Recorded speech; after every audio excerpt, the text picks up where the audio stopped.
কাটার নিয়ে একটা অনেকের অভিযোগ আছে, আসলে এই মাটিটা কারা কাটে, আসলে কাদের জমি এগুলা, কারা কিভাবে কেটে নেয়? এগুলা আসলে ওইখানে আপনার আমার চাচতো ভাই, তারাই আরও কয়েকজন লোক, এখন সবার নাম আমি জানি না।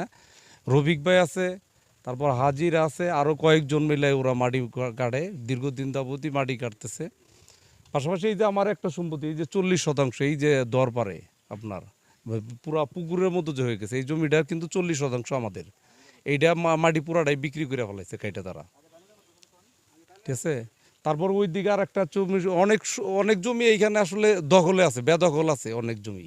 আমার ওইখানে আর একটা জমি আছে 40%, এগুলা। না করেন আপনারা? হ্যাঁ, না করা হয়েছে। আমার বড় ভাই না করছে, বড় ভাইয়ের উপরে ইয়েও করছে, আঘাতও করছে, মারছে আমার বড় ভাইরে, ফিরোজ চাকলাদার। হ্যাঁ, নিজেদের মধ্যে তো আমরা আসলে, আমি তো কন্ট্রোল করতে পারতেছেন না তাদেরকে? কন্ট্রোল করতে আমার বড় ভাই